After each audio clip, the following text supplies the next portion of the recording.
go through the motion na, oh, Sunday na naman, may service ako, I'll go to Mass. Yeah. It's a routine. Ako personally, I experienced that many years ago na nag-a-attend ako ng feast.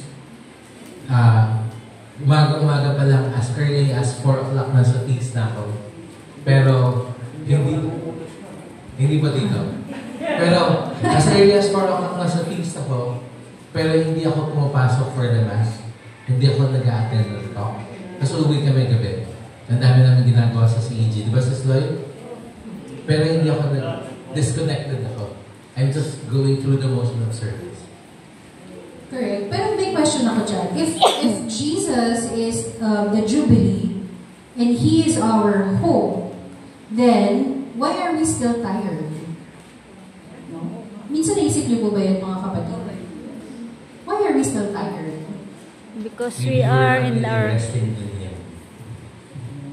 Exactly. So we have to really give up everything that's keeping us busy. Correct. Offer it to Him and really rely on the rest that He is giving us. Correct. So, mga kapatid, if you haven't realized it, just now, but let me reiterate it. If Jesus is the Jubilee, and He is our hope, if we are still tired, then that means, what does that mean? We are not really resting in Him. So, baliktarin ko po. If we are resting in Him, we are not going to be tired because Jesus is our hope and Jesus is our Jubilee. So, contrast, nasabi ko kanina, share ko kanina, may experience ako ganun sa feast na 4 a.m. Ngayon naman, the entire week, sobrang busy, sobrang dami ginagawa, work, service, whatever. Pero, I'm fully connected and fully rested. So, kahit nasabihin mo, nauubos lahat ng oras ko, that's fine. I can always say, pag gising ko na umaga, I have enough rest in Christ. So, ako na lang po yung nagsasabi sa kanya, are you not getting tired? Kasi kita ko po siya, syempre may pasok siya sa morning, tapos in between nagsiserve siya. Tapos sa gabi, may Zoom meetings, ganyan. Tapos ang tulog niya, siguro mga 11. Tapos gising na naman siya madaling araw. Tapos matutulog lang siya, just because of course the body needs to regenerate. Pero yung pagod talaga, I don't see it in him. So, praise God. Sabi ko lang sa kanya, baka magkasakit ka. Pero again, because our hope is Jesus, and we have our faith in Him, so I know that yung pagod niya is a good pagod. Amen. And finally, meron pang sin, shame, and guilt. Ito yung mga chains that the Jubilee is meant to break. Pero minsan, ayaw nating bitawan. We're holding on to these things that we're doing that's holding us back from really being able to get our Jubilee or our rest in Christ. Correct. So, sabi nga ni Brother Josh, so let's all, offer it to the Lord, especially ngayong season, just to ensure na talagang when we enter and, prepare for His coming, that we are all fully for Him. Even if, yes, busy tayo, because, it's part of our, daily routine. Pero sana busy tayo that we see Jesus as our Jubilee and our hope in the ordinary. Okay. Pero under all these things, meron pa isang underlying na problem that's actually plaguing us all Christians. Correct. And that is? Meritocracy. Next slide, brother. And then, actually, meritocracy. That is the prevailing practice in the corporate world. Sino dito na-experience to sa kanilang mga companies, meritocracy? This is promoted kasi this is how we are being measured sa trabaho natin. Whether or in school also. Like if you've done something, may reward ka. May star ka. May star. Yes. Even sa bahay natin, di ba? If you do something good, meron ka kagad reward. So, let's May narinig ako. may suhol. Oh. Let's be clear, no? So meritocracy, it works in the corporate. It's really good practice para yung measurement dun sa actual work na ginagawa mo, yung output mo, can be recognized in the corporate. Yes. Very rampant yan sa I have a sa... question. Ayun, may question. Di ba po, yung sa meritocracy, case-to-case basis. Kasi ma-share ko lang, yung iba kasi dahil nakafocus sa meritocracy, yung nang-aapak ng ibang tao, just to halimbawa, to have a promotion, to have a salary increase. Kabaliktaran, hindi yung sabihin na I deserve. Kumbaga naka-focus siya sa incentives or promotion dahil alam niya na kapag nasunod nung empleyado yung standards ng employer kahit maapakan mo. Correct. Anong masasabi mo yan, boss? Boss. There are good sides and bad sides. Okay. Corporate talk yun. I actually like na banggit ni Sis Mira yung question na yan, na people are trying so hard to achieve yung meritocracy kahit na makatapak na ibang tao. Okay? That's how the world wants us to think. But that is not how it is in Christ. In the kingdom of God, it's actually poiseful. That's correct. Kasi hindi tayo nandito sa community, hindi tayo living for Christ because of meritocracy. Hindi dahil sa mga nagawa natin. We are saved regardless because it's His grace that saves us. Diba? Hindi tayo may kakayanan or may kagagawan. Bakit tayo may liligtas? Si Jesus yung died for us so that we will be saved. Correct. So next slide, please, brother. Let's look at the contrast, diba? So again, in our world, meritocracy inflates the ego. Yung I earned this. Sa mga Gen Z, deserve ko to. Ay, nagsingitian. Part daw sila ng Gen Z.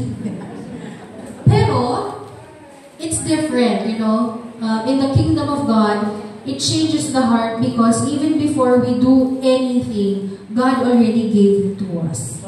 Right? Yung tipong, when Jesus died on the cross, He doesn't have to really do it anyway, pero He did it. Diba? Kung parang hindi pa natin siya, wala pa tayong ginagawa, pero binigay na niya because God gave this. Right? Yes. Sabi nga ng Sister kanina, this is poison in God's kingdom. Bakit? Katulad yan, we have the Pilgrimage of Hope established December 24 of last year by Pope Francis. And ang normal psyche ng tao is ano yung gagawin activity? Katulad sa amin, sa Diocese of Antipolo, merong 10 churches na kailangan puntahan. Puntahan mo yung 8 doon, may certificate ka, yung pang 10, meron kang magandang cross. That's a good incentive. Pero ang nangyayari sa ating tao, ano ginagawa natin?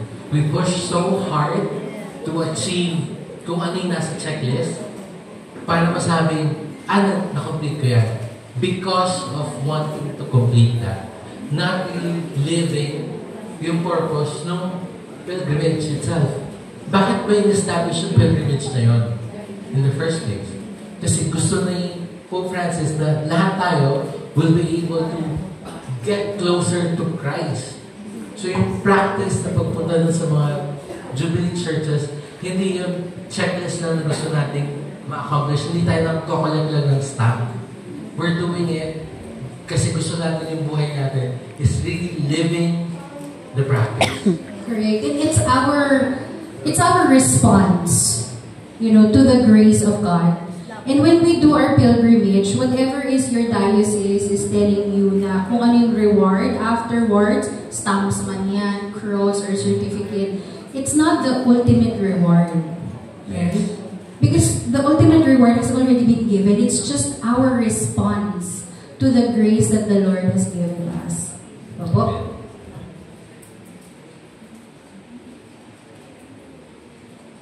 Okay. So next next slide tayo, the long wait.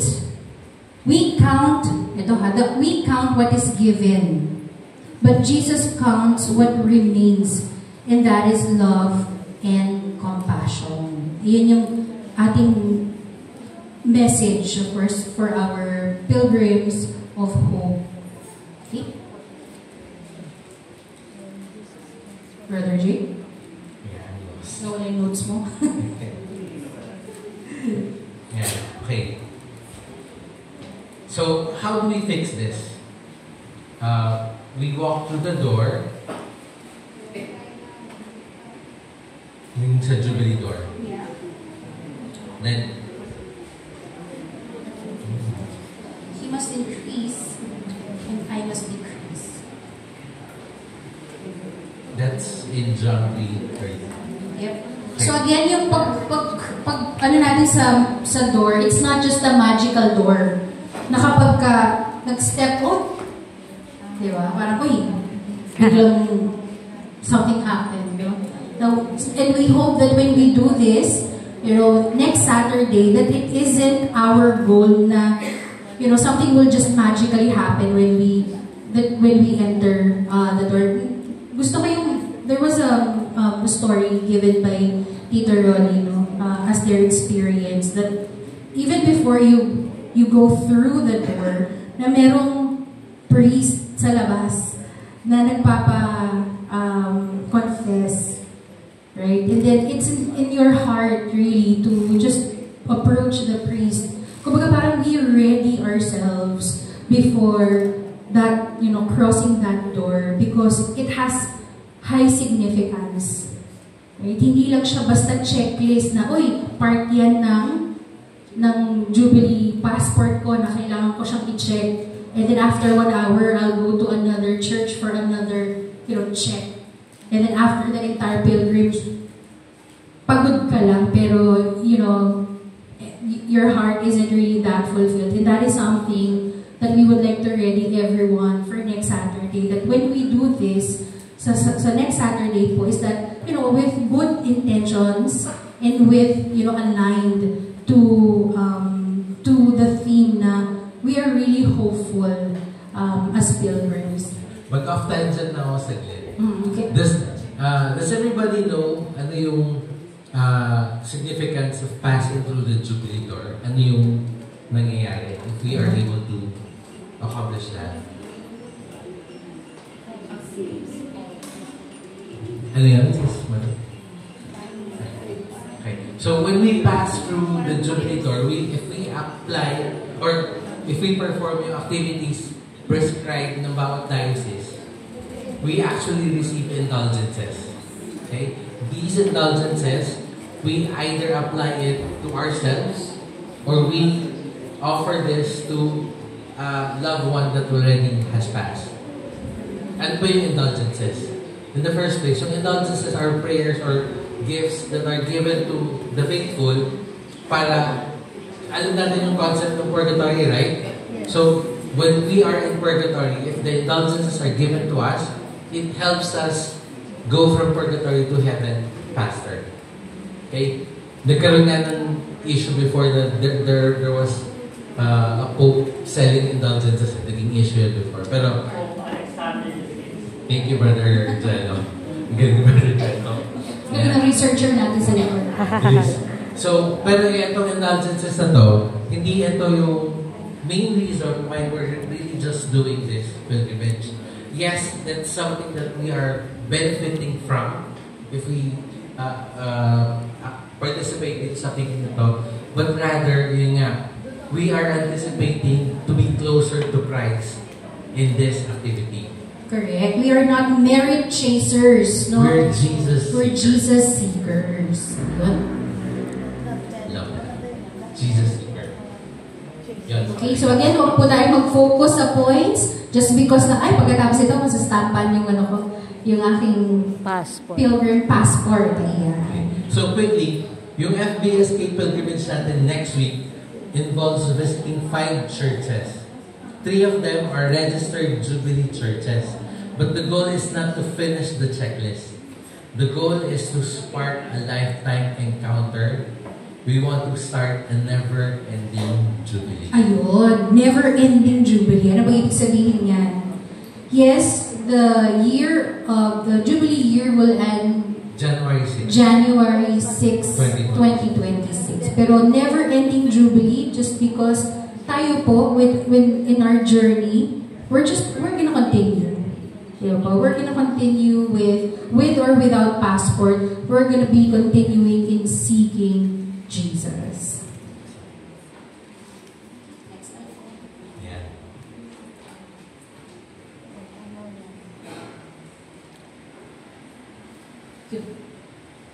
Sige po.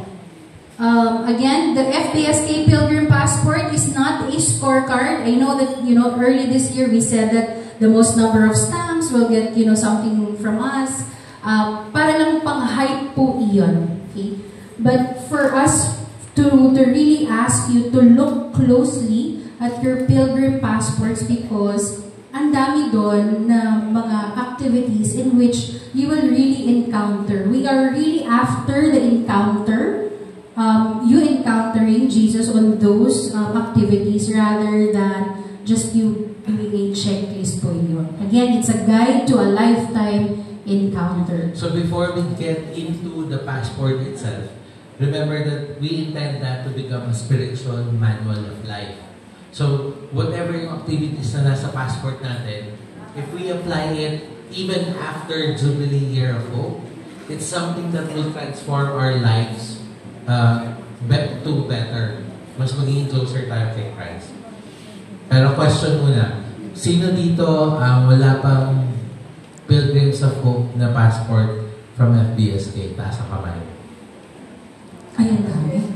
Okay. So, unfortunately, sa dami kong binilang gamit, naiwan ko yung bag that contains yung passport. But Pero, don't worry. Next week sa pilgrimage Next natin, week. dala ko siya. And if you want to get that in advance, you can reach out to me. We can coordinate paano mapapadala sa inyo even before Saturday. Sige. Sino po dito ang mayroong passport at dala nila today? Pwede ko pong mahiram? Ay, ayun. Dito na. Sige. Mabilis talaga si Brother Jel. Galing talaga ni Brother Jel. Isa-isahin natin para just for the benefit of those who do not have a copy yet. Ano ba ang meron sa ating Pilgrim Passport? Sa mga may copies, pwedeng i-share ninyo para pakita sa... Kung may katabi kayo kanina na nagtaas ng kamay na wala silang passport, pwede niyo pong Mayroon pa na Wala. Meron ka ba?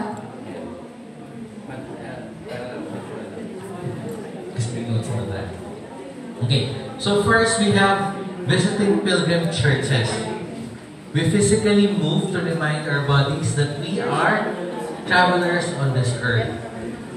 Hindi tayo permanente dito. We are moving toward heaven. Sino naniniwala ng traveler lang tayo dito? Taas ang kamay. Saan ang totoong destination natin? Heaven! So yun yung ating goal. Okay, so the next part, and you would see, you can flip through the Pilgrim Passport po is the evangelization work. Okay, so of course you'll see that the section says, you may see there na bring one friend to FBSK. Sino po dito ang nakapagdala ng one friend or two or more friends? Yun. Ayun. Sino dito yung friend na dinala? Sino dito yung friend na dinala? Ayun. Welcome to FBSK. Kasi brothers and sisters, hope that is not shared is not hope. Okay? So, again, hope that is not shared is not hope. It's just a secret. So, sana yung hope natin, and we highly encourage you na huwag natin i-secret yung hope na yan. So, again, on Saturday, if you can bring more friends. Yes. Hindi pa huli pa dun Yes. sa evangelization work natin ha. We can still invite people to join us sa pilgrimage. Just make sure mag-register na kay Sis Amor para makakuha natin yung complete tally. And we hope yung friend may can bring a car para Para mabilis ang transportation. mabilis ang transportation. Okay? So, we sisters, not because we would like to increase in number. We believe that the Lord, when the Lord bless us, it's just the byproduct. Pero ang reason kung bakit gusto namin mag-invite is that so that we can share the joy of those activities and the encounters also. Ako personally, I could attest na this year I've been so much deeper into my faith, into my relationship with Christ because of FBSD. Sino dito ang kayang sabihin na it's the same for them? Taas ang kamay. Yes, and let's share that experience to more and more people. Okay? So third, we have prayer and devotion. Yan, going to confession, attending Mass. This is the fuel. And without this, the works of mercy are just social work. I could also share that this year, it's actually a milestone for me. This year is the most number of confessions that I have attended. Amen. So much. Dati kasi yung confession ko tuwing Holy Week sa Christmas na. Twice a year. At least, kaya ko sabihin na every month meron at least isa. Mas marami pag nasa hospital kasi pwede akong pumunta sa chapel every day. Correct. So, ayun po yung prayer and devotion, nakakabit po yun sa works of mercy. But again, let me reiterate what Brother Jay said. Without prayer and devotion, the works of mercy are just social work. So, taas po ng kamay, sino po dito ang mga social workers? Okay, wala. Because all of us are mercy workers. Ayan. Thank you po. And of course, works of mercy. Ito, we're gonna do this next Saturday. Ayan. So just to be clear, ito pong recollection natin is the day 1 of our recollection. This is where we discuss about what we will be doing on Saturday. Application yung sa Saturday, day 2. Ayan. So, pakita natin yung ating next slide, brother. Ayan. We're gonna do feeding at Santa Maria Goretti Parish. Again, we don't just give food, we seek Jesus in the poor. Sino po dito yung nakasali early this year for May. Anong Sa Grace to be Born. Grace to be Born, yung mga bata. O, diba? Natuwa ba kayo doon? Okay. So, when you, ang mga bata po, tuwang-tuwa po talaga. Tuwang-tuwa. And of course, the entire shelter is very happy and very grateful po. So, pagka nga naman you give joy, ikaw din, babalik din sa iyo yun po. 100-fold. Okay? And this is something also that we can expect on Saturday when we of course give food. Parang isipin natin na you don't just give food to the poor, but you seek the face of Jesus in each and every person na aabutan po natin ng pagkain. Yeah. Hindi tayo food dispenser, ministry of presence tayo. Correct. So when you look into the eyes of the street dweller, you are looking for Jesus. That's in Matthew 25:40. Whatever you did for one of the least of these brothers and sisters of mine, you did for me. Yeah.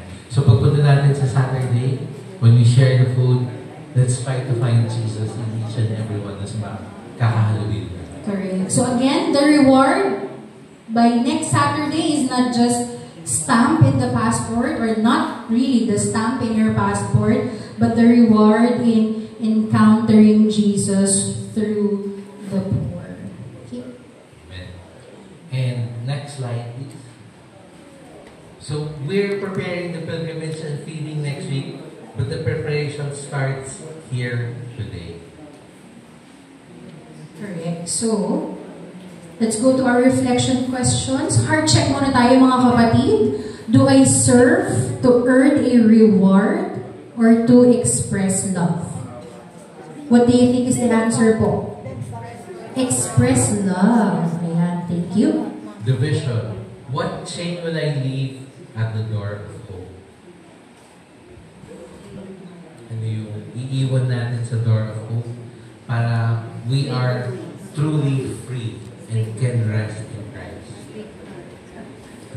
And then our action, am I ready to offer my presence, not just my service?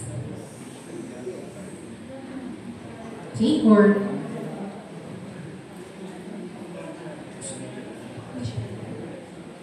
okay, so we allow, kaya ba? Okay. Reflection na lang daw, hindi na kaya. Okay. So for the next few minutes, we want you to be silent and reflect for yourselves. Itong mga questions na to, try to answer it by yourself. Reflect on it. And really check where your heart is in doing this pilgrimage with us.